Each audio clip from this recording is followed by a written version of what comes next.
ঐশ্বরিয়া রায় বচ্চন, ক্যাটরিনা কাইফ থেকে হালের ইউলিয়া ভান্তর অনেকের সঙ্গে নাম জড়িয়েছে, কোনোটাতেই থিতু হতে পারেনি সালমান খান। বিয়ে কবে করছেন এমন প্রশ্ন কম করে হলেও হাজারবার শুনেছেন বলিউড ভাইজান। তবে এখন ওই প্রশ্ন এড়িয়ে যান, আগেও পাত্তা দিতেন না, তবে একবার শুনিয়েছিলেন কারণ।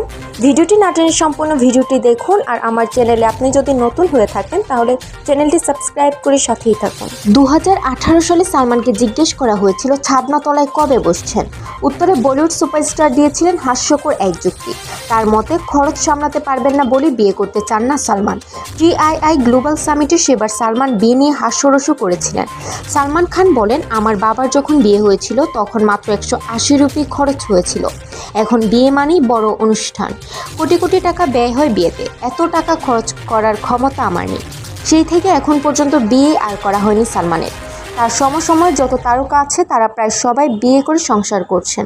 কেউ কেউ সন্তানের জনক হয়েছেন, আবার কেউ দাদা দাদি। কিন্তু খরচের ভয়ে এখনও বিয়ে থেকে দূরে সরে আছেন সালমান। সেবার প্রশ্ন শুনতে বলিউড ভাইজান পাল্টা প্রশ্ন ছুড়ে দিয়েছিলেন, আমার কাছে এত টাকা কই। কথার পেছনে যুক্তিও দিয়েছিলেন সালমান খান। আমার বাবার যখন বিয়ে হয়েছিল তখন মাত্র 180 রুপি খরচ হয়েছিল। এখন বিয়ে মানেই বড় অনুষ্ঠান, কোটি কোটি টাকা ব্যয় হয় বিয়েতে।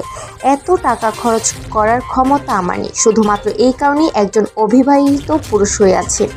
তবে ভাইজান ভক্তদের মনে আজও একটাই প্রশ্ন, বর্তমান তিনি কেন বিয়ের পিঁড়িতে বসলেন না। নানা সময় নানান সম্পর্কের জেরে বারবার ফিরে এসেছে নানা প্রসঙ্গ। কেউ কেউ দুয়ে দুয়ে চার মেলাচ্ছেন। একবার এক সাক্ষাৎকারে সালমান খান মজা করে জানিয়েছিলেন, রেখাকে বিয়ে করতে পারেনি বলেই তিনি আজও হয়তো অবিবাহিত। কেউ বলেন পারিবারিক কারণে বিয়ে হচ্ছে না সালমানের।